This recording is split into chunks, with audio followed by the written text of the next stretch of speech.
Hello students, আমি Moumita ma'am. আশা করি তোমরা সকলে খুব ভালো আছো। Welcome back to our channel.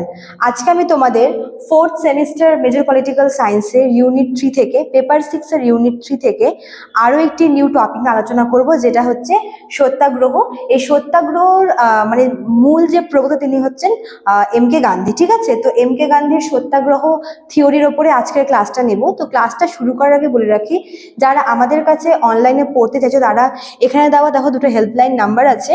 তোমরা এই নাম্বারের মধ্যে কোনো একটি নাম্বারে কিন্তু আমাদের সঙ্গে যোগাযোগ করতে পারো। ঠিক আছে, প্রথম নাম্বারটা হচ্ছে 6295916282, আর একটা হচ্ছে 7076398606। ঠিক আছে, চলো।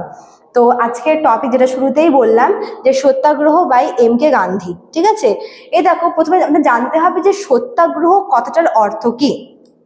সত্যাগ্রহ কথাটার অর্থ হচ্ছে আত্মশক্তি বা সত্যের জন্য আগ্রহ। ঠিক আছে, এই সত্যাগ্রহ ধারণাটা কিন্তু প্রথম মহাত্মা গান্ধী এনেছিলেন, এবং এই সত্যাগ্রহর শব্দটার প্রবক্তাও তিনি।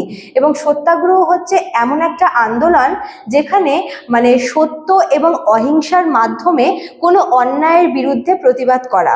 মানে এই সত্যাগ্রহ আন্দোলনের সময় তিনি কিছু মানে এই সত্যাগ্রহের কিছু মূল মন্ত্র তিনি রেখেছিলেন, যেরকম হচ্ছে সত্য বা অহিংসা, তারপর হচ্ছে ভয়হীনতা। ঠিক আছে, এইসবগুলো এক এক করে পড়বো।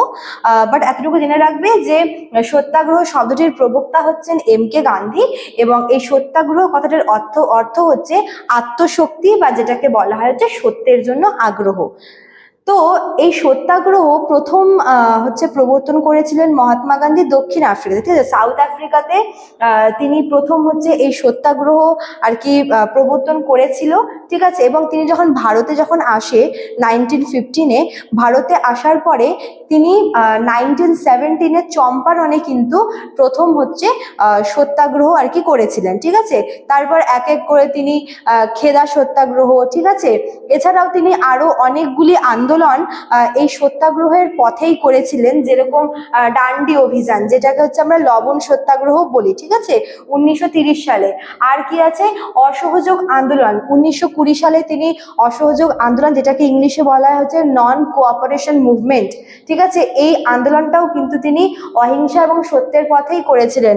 আর তিনি কি করেছিলেন, ভারত ছাড়ো আন্দোলন, এটাও কিন্তু ওই অহিংসার পথে তিনি করেছিলেন। আরও তার অনেকগুলো আন্দোলন রয়েছে, যেরকম হচ্ছে আইন অমান্য আন্দোলন, অনেক আছে বলে আমি এখানে সবগুলো লিখতে পারিনি, কিন্তু এতটুকু মনে রাখবে যে তিনি মানে প্রথম যদি বলে যে হচ্ছে গান্ধীজি প্রথম সত্যাগ্রহ কোথায় প্রবর্তন করেন, তাহলে হবে হচ্ছে দক্ষিণ আফ্রিকা।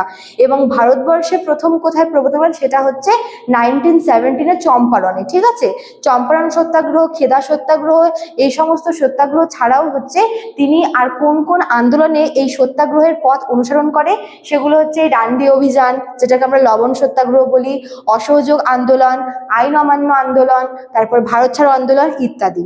ঠিক আছে, এবার দেখো এই সত্যাগ্রহ যেটা তিনি প্রবর্তন করেছিলেন, এই সত্যাগ্রহের কতগুলি মন্ত্র ছিল, মূল মন্ত্র। তো 4টা হচ্ছে এই সত্যাগ্রহের নীতি ছিল। তো প্রথমটা হচ্ছে অহিংসা। এই অহিংসা কথাটার অর্থ হচ্ছে যে মানে কারোর কোনো ক্ষতি না করা। মানে আমি যদি কোনো অন্যায়ের বিরুদ্ধে প্রতিবাদ করিও, সেক্ষেত্রে আমার প্রতিবাদটা হবে হচ্ছে একদম অহিংস। মানে আমার প্রতিবাদের জন্য যেন কারোর কোনো ক্ষতি না হয়। ঠিক আছে, অহিংসা বলতে ওটাকে বোঝাচ্ছে যে তুমি অন্যায়ের বিরুদ্ধে প্রতিবাদ করবে, ঠিক আছে, কিন্তু তাতে যেন কারোর কোনো ক্ষতি না হয়। আচ্ছা, তারপর দেখো 2 নম্বরে আছে হচ্ছে সত্য। সত্য বলতে এখানে তিনি বুঝিয়েছে যে আমি যে আন্দোলনটা করছি বা আমি যে অন্যায়ের বিরুদ্ধে প্রতিবাদটা করছি, সেই অন্যায়ের বিরুদ্ধে আমার প্রতিবাদটা যেন সত্যের জন্য হয়, ন্যায়ের জন্য হয়। সর্বদা সত্যের পথে এবং ন্যায়ের পথে আমাকে প্রতিবাদ করতে হবে। আচ্ছা, তারপরে 3 নম্বর দেখো হচ্ছে স্বত্যাগ। এই স্বত্যাগ মানে তিনি বলতে চেয়েছেন যে যদি আমি কোনো আমার সঙ্গে যদি কোনো অন্যায় হয়, তবে আমি সেই মানে নিজে মানে কারোর থেকে প্রতিশোধ নেওয়ার চাইতে নিজে কষ্ট পাওয়া ভালো। এটা গান্ধীজি পার্সোনালি মনে করেন যে নিজে কষ্ট পাবো, নিজে যদি কোনো অধিকার থেকে বঞ্চিত হয়ে হবো, কিন্তু তার বদলে আমি কারোর থেকে প্রতিশোধ নেব না। এটাকে স্বত্যাগ বলা হয়। আর 4 নম্বর হচ্ছে ভয়হীনতা। ভয়হীনতা মানে হচ্ছে যদি আমি কোনো কিছুর বিরুদ্ধে প্রতিবাদ করি, কোনো অন্যায়ের বিরুদ্ধে যদি আমি রুখে দাঁড়াই, তবে সেক্ষেত্রে আমাকে ভয়হীনভাবে এবং সাহসিকতার সঙ্গে আমাকে তার মোকাবিলা করতে হবে। ঠিক আছে, যদি কোনো অন্যায়ের বিরুদ্ধে আমাকে দাঁড়াতে হয়, সেক্ষেত্রে আমার প্রতিবাদটা হবে হচ্ছে ভয়হীন। তো এই চারটা, অহিংসা, সত্য, সত্যাগ আর ভয়হীনতা, এই চারটা হচ্ছে সত্যাগ্রহের মূল নীতি, যেটা মহাত্মা গান্ধী প্রবর্তন করেছিলেন। তো সত্যাগ্রহ থেকে তোমাদের মোটামুটি বেসিকটা আমি কমপ্লিট করে দিলাম। আশা করব তোমাদের কাছে ক্লিয়ার হবে পুরো ব্যাপারটা। তো আজকে তাহলে এতটুকুই থাকলো ক্লাসটা। দেখা হচ্ছে নেক্সট ক্লাসে। Thank you.